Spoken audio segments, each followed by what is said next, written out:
Vamos lá, caso Lucilene. Olha só que imagem de desespero, gente, a Lucileide. Mostra, por favor.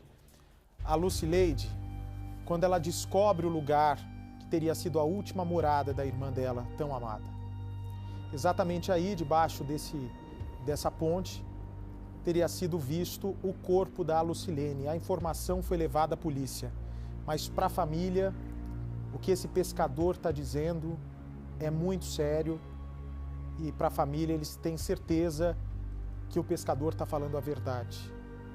E buscas podem ser retomadas exatamente nesse local. Olha, Lucileide, eu me coloco no seu lugar, minha solidariedade. Eu sei que vocês sabem já que dificilmente a Lucilene vai reaparecer viva, mas que pelo menos a gente consiga o corpo da sua irmã amada, a irmã da Márcia, tia da tia da Gisele, da amiga querida da Bruna, para que vocês possam fazer pelo menos um enterro digno e ter o que contar para a neta dela, né?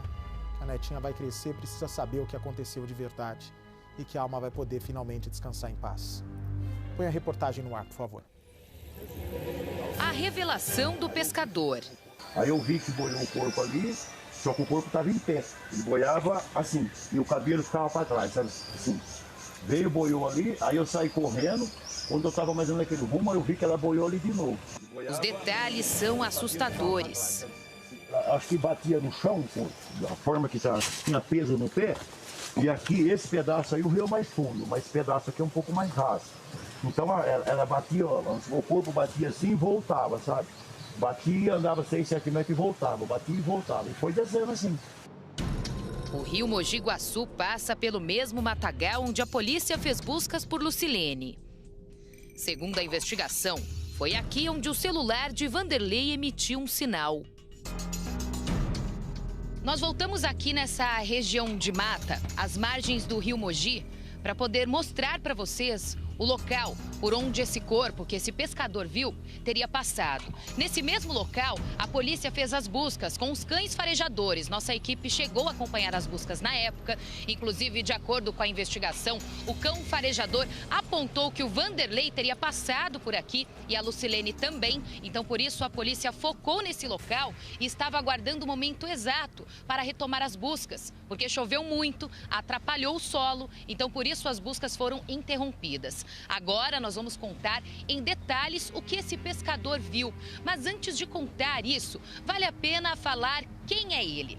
Esse homem é um pescador na região de Descalvado, a cidade onde a Márcia mora. Ele é amigo da Márcia. Ele não conhece a Lucilene. Por isso, quando viu um corpo passando aqui pelo rio Mogi, ele não chegou a avisar logo de início. Demorou para falar. Depois disso, tentou entrar em contato com a Márcia pelas redes sociais. Como não conseguiu, só agora os dois tiveram contato. E ela, de fato, descobriu o que esse pescador, amigo dela e também do marido dela, viu ali no rio Mogi. A gente nunca imaginava que ela ia estar nesse rio, porque essa pessoa que achou ela também podia ter visto ela, podia ter avisado antes. Agora, que demorou muito para avisar? Sim, eu acho que demorou muito. Aí cada dia que passa a nossa agonia está aumentando, a tristeza sem saber onde ela está. O pescador não se lembra exatamente o dia, se era 27 ou 28 de dezembro. Mas ele contou para a Márcia que estava à beira do rio Mogi para pescar e que naquele momento em que viu o corpo passar, estava limpando a canoa dele. Momento em que ele percebeu que do outro lado do rio ele tinha uma certa distância de quando o corpo passou. Do outro lado do rio, ele percebeu que algo diferente estava passando. Chegou até mesmo a pensar que fosse o tronco de uma árvore ou até mesmo uma lontra. Mas aí viu que afundou e quando subiu novamente, percebeu que tratava-se de uma pessoa, mais especificamente de uma mulher. Porque, segundo ele, toda vez que o corpo subia, e não era boiando, não era deitado, era em pé. Toda vez que o corpo subia, o cabelo vinha para trás, um cabelo escuro, segundo ele. Ele disse que daqui do outro lado se desesperou e viu que o corpo continuou indo na direção do rio, seguindo a correnteza. Só que ele não conseguiu ir até lá pois estava sem a chave do barco. O barco que estava a alguns metros de distância. E a canoa ele estava limpando naquele momento. Quando se deparou com aquela cena, ele ficou desesperado. Até mesmo pensou que uma pessoa havia se afogado. Ali ele já tinha certeza que a pessoa estava morta. Mas um detalhe chamou a atenção desse pescador. Ele afirma em detalhes que o corpo realmente não boiava, não estava deitado. Isso ele achou estranho. Para ele, havia algo preso nos pés dessa pessoa, que fazia com que ela ficasse em pé. E toda vez que o corpo afundava e subia, era dessa seguinte forma. Por isso que ele conseguiu perceber que essa pessoa estaria com alguma coisa presa nos pés, enroscada, porque não deixava ela subir totalmente, o corpo inteiro. Depois que ele viu aquela cena e que o corpo rapidamente sumiu, ele voltou para casa. Ficou pensando durante alguns dias do que se tratava, já que, segundo ele é acostumado a ver alguns corpos passando pelo rio. Como ele trabalha aqui, como ele pesca no local, muitas pessoas se afogam. Ele já teve que lidar com situações parecidas. Então, muitas vezes ele conseguiu chegar até o corpo, trazer até a margem e chamar a polícia. Mas naquele dia, ele não fez isso. Os dias se passaram, ele não sabia o que fazer, nem sonhava que a irmã da Márcia estava desaparecida. Só depois ele se deu conta de que poderia ser a Lucilene. Foi aí que ele decidiu ligar para a Márcia. Conseguiu entrar em contato com ela. A Márcia foi com ele até a beira do rio, no local exato onde ele viu o corpo passando. E foi exatamente ali que o pescador contou em detalhes para a irmã de Lucilene o que tinha visto naquele dia. Foi entre o dia 28 e o dia 29 de dezembro, foi no final do ano. Aí eu vi que boiou o corpo ali, só que o corpo estava em pé. Ele boiava assim, e o cabelo ficava para trás, sabe? Assim. Veio, boiou ali, aí eu saí correndo. Quando eu estava mais ou menos naquele rumo, eu vi que ela boiou ali de novo. Aí eu vim aqui onde nós está, ela boiou aqui. Esse lado do rosto dela aqui, ó, parece que falta até um pedaço de... tá preto, sabe? Assim, boiou aqui, aí deu mais uma boiada aqui, desceu, batia no chão e voltava, batia no chão e voltava. Entre o dia 28 e o dia 29 de dezembro, foi no final do ano. Aí eu vi que boiou o corpo ali, só que o corpo estava em pé. Ele boiava assim, e o cabelo ficava para trás, sabe? Assim.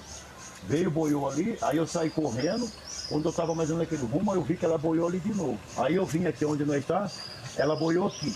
Esse lado do rosto dela aqui, ó, parece que falta até um pedaço de... tá preto, sabe? Assim, boiou aqui, aí deu mais uma boiada aqui, desceu, batia no chão e voltava, batia no chão e voltava. E foi descendo de rio abaixo. Eu não fui atrás, porque eu estava sem a chave do meu bar. Você entendeu? Entendi. E eu moro longe, lá em cima, né? Então o corpo desceu, o rio estava enchendo. E foi isso que aconteceu. Cabelo grande, preto, ela boiava e a hora que ela afundava, o cabelo ficava para trás, sabe? Aí a hora que eu vi o rosto dela mesmo assim do lado dessa mulher, eu não sei se é sua irmã, mas é uma mulher. Eu estava aqui nesse rumo aqui, o rosto assim preto, sabe? Esse lado aqui, preto. E parece que faltava até um pedaço, sei lá, alguma coisa. O senhor me falou que como ela estivesse com peso no pé. Porque boiava em pé, né? Ela boiava assim, em pé, né? Não boiava assim, esticada. Entendi. Entendeu? Então é isso que eu falo. É a informação que eu tenho que falar para você, mas só que não é de agora. Isso foi no final do ano passado. O seu filho me informou que encontraram um corpo lá na balsa. Ele que tem amizade lá no Rincão, né? Rincão. E parece que encontraram um corpo lá embaixo, no Rincão. Agora precisava averiguar com os pescadores de baixo, né? Pra ver onde que tá esse corpo, onde que viram. Mas provavelmente é o corpo dessa mulher que desceu aqui. Com certeza. Ela acho que batia no chão, da forma que tinha peso no pé. E aqui, esse pedaço aí, o rio é mais fundo, mas esse pedaço aqui é um pouco mais raso. Então ela batia, ó, o corpo batia assim e voltava, sabe? Batia, andava 6, 7 metros e voltava, batia e voltava. E foi descendo assim. Aí eu cheguei em casa, comentei até com a minha esposa, falei, nossa, desceu um corpo de uma mulher morta aí no rio, né? Mas ficou por isso. Agora eu fiquei sabendo esses dias do seu caso, por isso que eu passei essa informação. Eu tenho amizade que você não estava sabendo, né? Então, passei por você essa informação. Este rio tem cerca de 500 quilômetros de extensão. Na época, nas buscas, houve uma série de transbordamentos. Agora, a situação parece mais próxima do normal. Lucileide ficou desesperada com as revelações do morador. Eu trouxe a Lucileide aqui às margens do rio Mogi Guaçu, porque para a família essa notícia chegou como uma bomba, né, Lucilei? Que ninguém esperava esse negócio aí, foi uma coisa muito grave que a gente não esperava. A gente nunca imaginava que ela ia estar nesse rio. Porque essa pessoa que achou ela também podia ter visto ela, podia ter avisado antes. Agora, você demorou muito para avisar? Sim, eu acho que demorou muito. Aí cada dia que passa a nossa agonia está aumentando, a tristeza sem saber onde ela está. Gente, mas se alguém vê ela nesse rio aí, gente, por favor, avisa a autoridade para a gente, pelo amor de Deus. Agora, de tanto tempo que passou, Lucileide, queria te perguntar uma coisa. Porque ele disse que viu o corpo passando. Pode vir aqui comigo. De tantos dias que já se passaram, porque foi lá para o dia 27, 28 de dezembro. Você acha que agora fica difícil encontrar, se for mesmo a sua irmã? E você, de fato, acredita que era a Lucilene ali? Passa pela sua cabeça que pode ser ela, sim? Pode ser ela, sim, mas eu espero que não, gente. Porque a gente ainda tem uma esperança de encontrar ela viva. A esperança nossa é encontrar ela viva.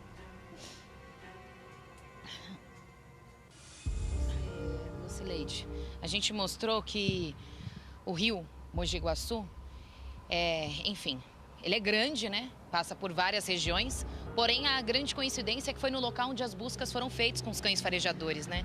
Isso dá uma aflição maior? Dá, mais ainda, porque aí a gente agora fica em dúvida. Será que era ela mesmo ou não? Agora, o fato desse pescador diz que o corpo passou e ele falou que o que chamou a atenção é que parecia que estava amarrado alguma coisa embaixo, porque o corpo não boiava deitado, né? Diz que não boiava e a gente fica... Será que ele teve capaz de a pessoa fazer essa maldade tão grande com ela? Por que essa maldade tão grande com a minha irmã? Por que não deixou ela para a gente menos enterrar e acabar esse nosso sofrimento se ela estiver morta?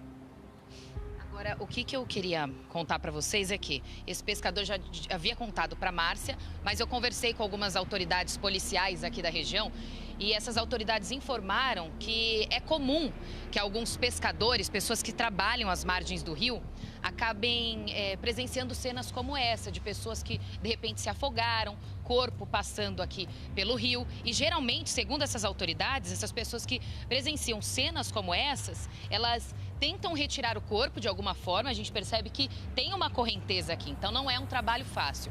Mas tentam retirar o corpo e chamam o resgate, chamam a polícia, chamam os bombeiros. O pescador disse que nesse dia em específico, ele não conseguiu alcançar porque estava lá do outro lado.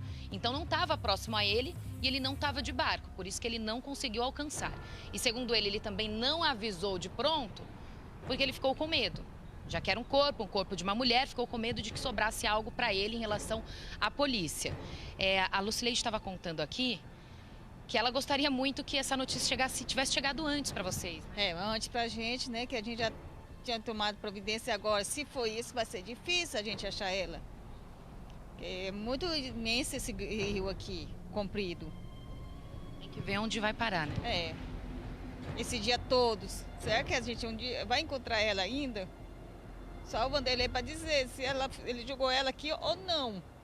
A polícia já foi avisada sobre o que o pescador diz ter visto naquele fim de ano. E a possibilidade de uma descoberta aumenta ainda mais. Essa suspeita caiu como uma bomba para a família. Para quem não sabe, a Lucileide, ela não mora aqui. Qual cidade que você é? Moro de Altamira, Pará. Ela não mora aqui, ela mora no Pará. E ela veio para cá, né, abriu mão da própria vida pela vida da irmã e pela vida da mãe. Só que daqui a alguns dias a Lucileide vai embora, ela tem que ir, porque ela tem alguns compromissos, ela tem a família dela lá também. Como é que vai ser para você deixar aqui a cidade de Porto Ferreira sem saber onde está sua irmã? Gente, eu não sei o que eu vou fazer, porque eu estou triste, porque eu tenho meu trabalho, tenho minha família lá. Aí eu não sei o que deixar minha mãe aqui, como, se certeza que aconteceu com minha irmã e que vai acontecer com minha mãe também. Porque a minha mãe está sofrendo muito. Difícil para todos vocês. Tá difícil mesmo para nós aqui. Deixar ela, aí eu tenho meus filhos, tenho meu esposo, tenho meu trabalho lá, eu não posso ficar só aqui. Meus filhos dependem de mim também lá. Você vai com o coração partido? Oi, muito, muito, muito triste. Não sei nem se eu vou conseguir ficar lá, trabalhar lá, com a cabeça onde? Da minha mãe, onde da minha irmã, e o que vai acontecer com a minha mãe e com a Márcia também. A Lúcia Márcia ficar aqui sozinha, sem a Lúcia, está sendo difícil para a família. Tio, tia, todo mundo aqui, todo mundo, ninguém sabe, ninguém viu. É muito doído para nós, da família.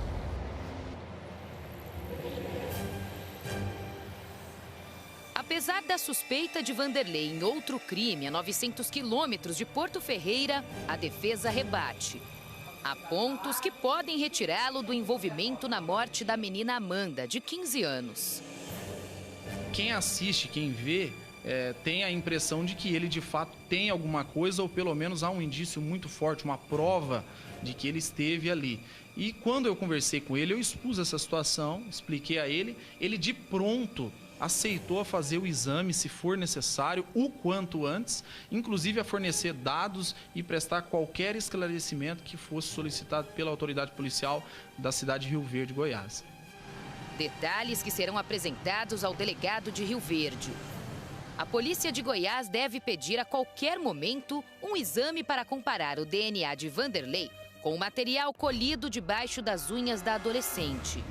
Como a acusação ela é grave, né, nós recebemos isso aí com uma surpresa, inclusive, e o Vanderlei, quando soube, ele ficou abalado, porque realmente é uma acusação muito grave, né? Você acusar alguém, você ser colocado de forma direta numa investigação onde se investiga um crime bárbaro, né, um crime de estupro seguido de morte, onde a população normalmente ela fica sentida, ressentida, um crime violento, né?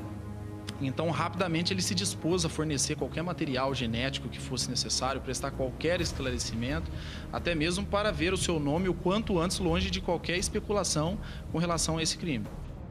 Afinal, qual será o próximo passo do doutor Natanael em meio a tudo isso?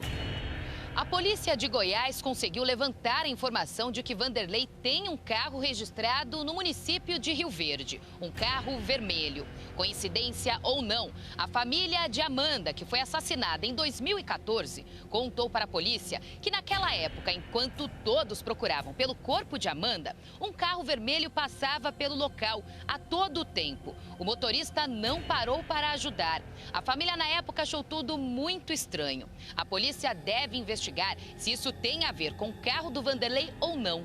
O fato é que o advogado de defesa contou que naquele ano de 2014, o Vanderlei não estava com aquele carro vermelho.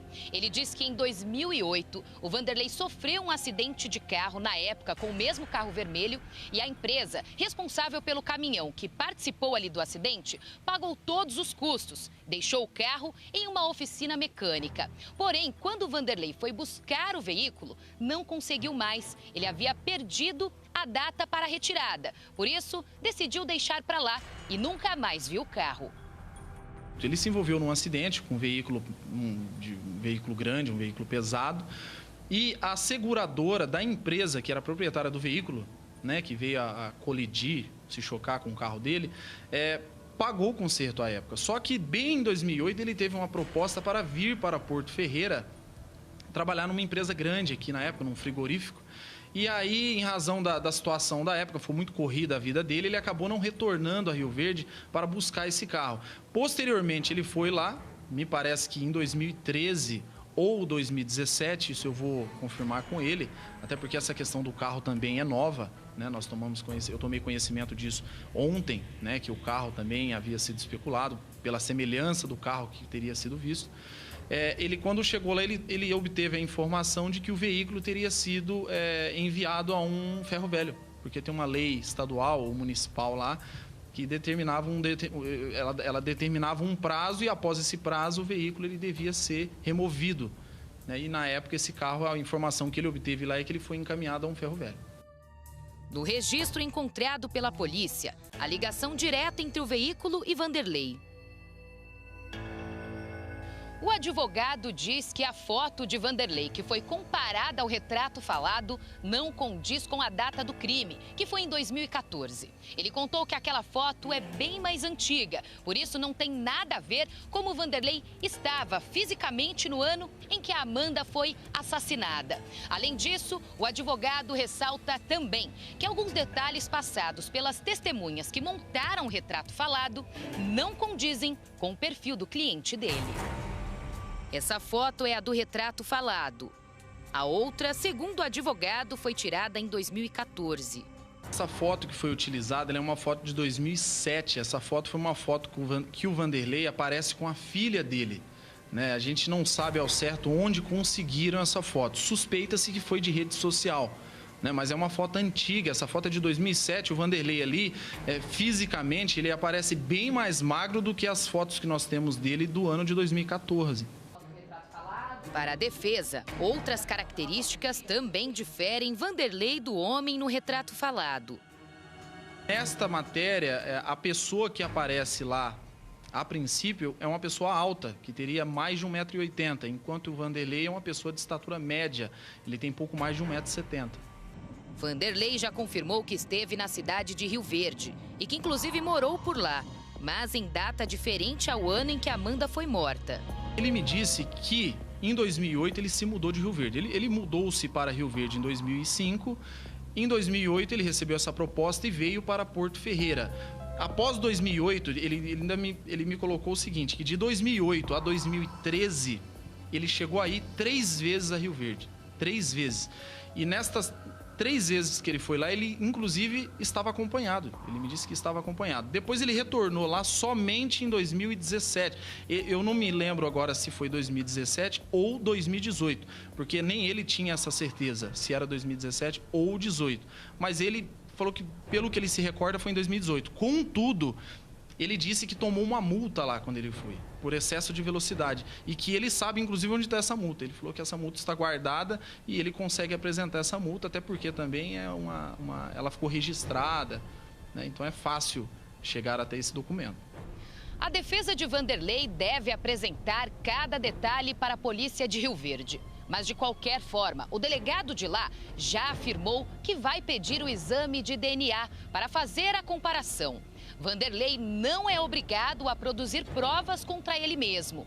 Caso ele não aceite fazer este exame, o delegado deve partir para outros detalhes, como ouvir novamente as testemunhas que fizeram o retrato falado e também algumas diligências que não podem ser reveladas.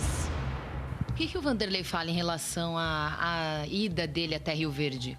Que ele costumava ir? Qual foi a última vez que ele foi? O que ele fala sobre isso? Olha, o Vanderlei, ele morou sim em Rio Verde, ele não nega isso. Ele, inclusive, me disse que rodou o Brasil inteiro. Então, ele teme que, de repente, comece a aparecer até outras coisas, já que isso aí é uma acusação, do ponto de vista técnico, leviana. Até porque é uma situação grave, isso poderia ser resolvido de forma administrativa, até porque o Vanderlei, de início, ele já topou a fazer um exame, se fosse necessário, a fornecer todos os dados que fossem solicitados. Ele encontra preso atualmente, em prisão temporária, o que poderia vir a atentar, inclusive, contra a sua própria vida, já que nós sabemos como funciona dentro de um presídio, dentro de uma cadeia. Os parentes de Vanderlei já avisaram o doutor Natanael que querem visitá-lo. Quanto à prova que a filha dele alegou ter, o advogado diz que não procede. São vários depoimentos, provas, tudo que é investigado pela polícia. Vanderlei está preso há 20 dias. A polícia pode ou não pedir para prorrogar essa prisão temporária. Ele ainda não sabe se deve continuar na prisão ou não. É uma incógnita. Mas mesmo assim, Vanderlei, de acordo com o advogado, está muito tranquilo. Diz que não tem nada a ver com o desaparecimento de Lucilene, muito menos com o crime praticado em Rio Verde. O que ele demonstrou para a defesa é que está tranquilo e que vai comprovar que todas as acusações contra ele eram falsas. Ele não se encontra magro, abatido, pelo contrário, ele se encontra normal, com a consciência. Ele me pareceu muito à vontade e tranquilo, não com a situação de estar preso em si. Até porque é uma situação constrangedora. Mas com o caso, ele está confiante que realmente a verdade aparecerá e ele será libertado. Isso é o que ele me falou. Eu sempre insisto com ele, olha, você deve alguma coisa, você quer falar alguma coisa. Explico ele as consequências, né, da polícia eventualmente chegar, né, por meio de provas. Expliquei a ele também uma situação posterior, né, no judiciário, com tudo isso que já aconteceu, isso está sendo vinculado em rede nacional. Eu já deixei ele bem alerta de tudo que pode vir a acontecer. E ele se encontra à vontade com relação a isso. Ele é aquela pessoa que está sendo injustamente acusada de algo que não fez. Para a família de Lucilene, diante de todas as provas e indícios desde o início das investigações, não há dúvidas até agora. Lucileide, a gente sabe que a polícia está investigando, a gente sabe que o Vanderlei continua preso. Eu queria reforçar essa pergunta e você falar em nome da família. Diante de todas as evidências, tudo que vem acontecido, vocês ainda têm plena certeza da culpa do Vanderlei? Sim, tudo ele. Se ela está onde ela estiver, é culpa dele. Ele é o único culpado disso tudo. Não tem nenhuma dúvida.